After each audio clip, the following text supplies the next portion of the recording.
What's up, guys? Welcome back to another episode of the Gruesome Garage, and today we're gonna focus on this beauty right here, my Centurion. Now, I really haven't done much to it lately, a couple things here and there, and I thought I'd start making another video because I'm gonna take that muffler out. It's a little quiet and we really want to hear this IDI roar. Another thing that I've done is I found myself a couple of bucket seats, and they didn't directly bolt in, so this one's in the correct position that it's supposed to be, but that one over there is not. So today we are going to figure out a better position for that seat and mount it properly, and then we're going to start doing some wiring because my father's going to make me a center console for this beauty, and I want to put some speakers in it and get some USB ports.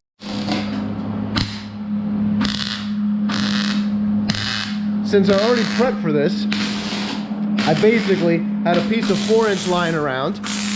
I cut the end off, which already had a V-band on it, and the other side going into the rest of the exhaust pipe is slip-on. So we basically unbolted the V-band, pulled the slip, and this exhaust was out, or at least the muffler, and then straight piece of pipe.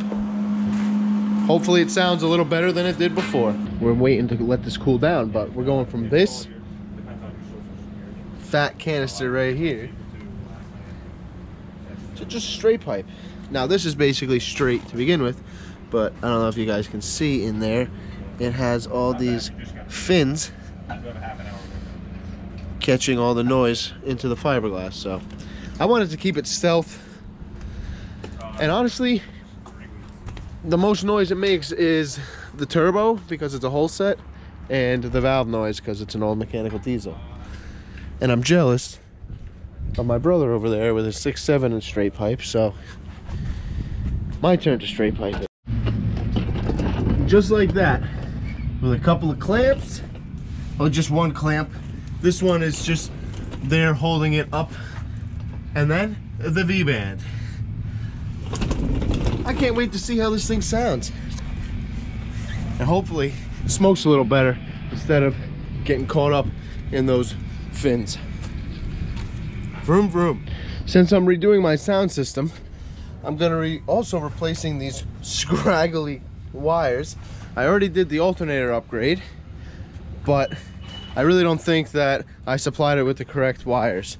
So we're gonna get rid of the skinny wire coming from the alternator to my bus bar right here, or the fuse, bus fuse, and then from the bus fuse to the starter solenoid is getting replaced, and from there to my positive side is also getting replaced. So that's all getting done, and hopefully it'll be a little stronger and more prepared for some power. I'm basically done already, but as you guys can see, I got my new wire from my starter solenoid to the battery, and I also have a wire from here to the starter solenoid too.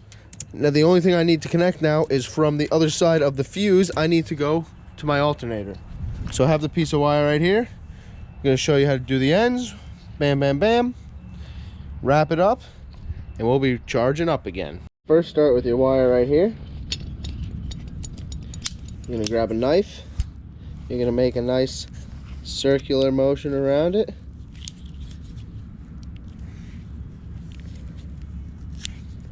Take a slice. Boom. Now she's ready to rumble. Pull that off. Clean up the wire and extra strands. You're going to carefully put this in here. Wow, that was really tough. You're going to take your triangle bob right here, stick the end in, and then I like to hold it like this, make sure nothing's going nowhere, then would you look at that, this end ain't going anywhere. I'm gonna put a little red tape on it so we know it's the positive, and we're gonna attach it to the alternator. Then start running it back to our fuse bar. now that the exhaust is all taken care of, we're gonna have Matt give us a little send and see how it sounds. Hopefully it sounds a little better than before.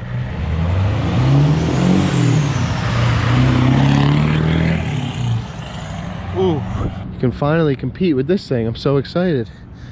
They both sound just as mean as each other.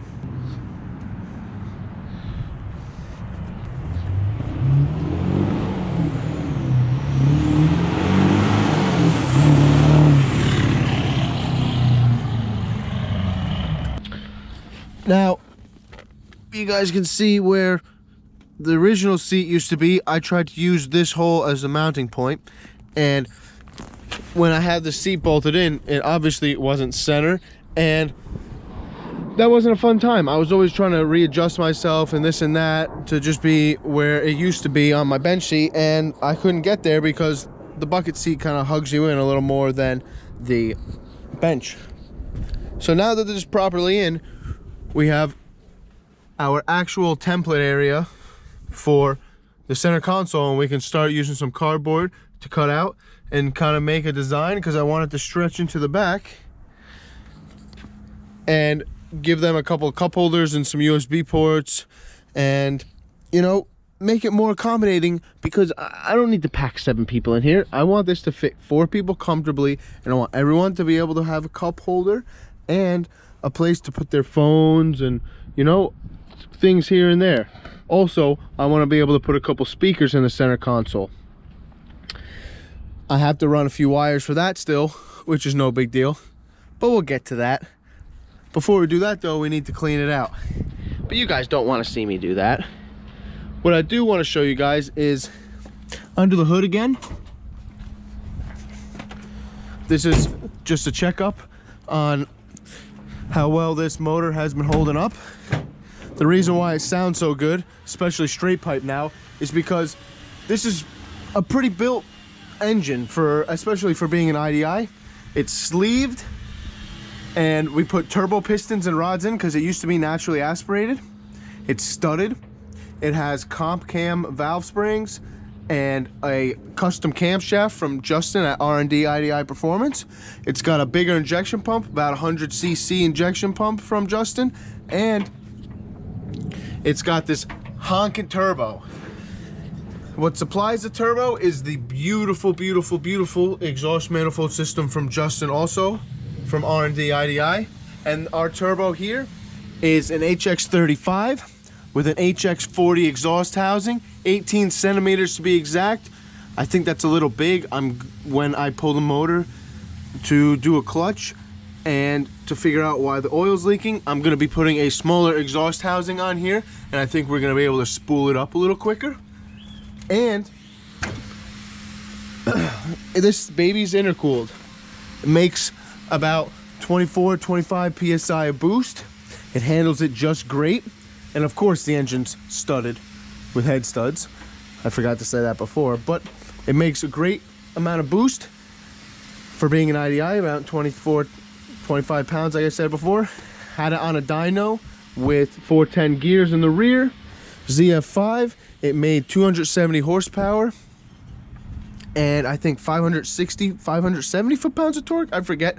If you want to check out the dyno video, you can find out more. I have the exact specs in there, but this thing needs to come out soon because the clutch cannot handle it. It really can't. I put a stock clutch in here thinking that, you know, I wasn't going to be making that much more than stock horsepower, and I am. So we need to figure out the oil issue, like I said before. So when I put a better clutch in, I'm going to figure out the oil issue. I'm also going to be relocating my fuel filter because it's kind of in the way of my intercooler piping, and I want to keep it. I want to bring it over here. I'm probably going to bring the filter head over here somewhere, and then I'm going to run e-fuel. I'm going to use a Holly Red, and I'm going to block off the beautiful, beautiful mechanical pump. I noticed that when I'm in higher RPMs, I noticed that I'm not getting enough fuel. It kind of peters off, and it's not a big deal, but I feel like there's a lot more potential in here if I had the correct fueling. This stock mechanical pump, I'm really, you know, pushing it at this kind of fuel limitation with the amount of fuel I'm flowing and what it's asking for. So I'm really surprised today, since I straight piped it and took it around the block. I noticed my EGTs are a lot lower than before.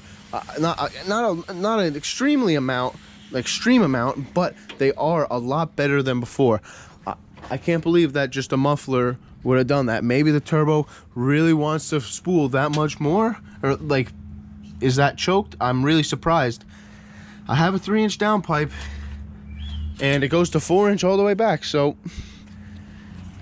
it feels much better. So if you're ready to see this thing get pulled and do some proper modifications, tune in next time, because we're gonna try to run this baby on a stand.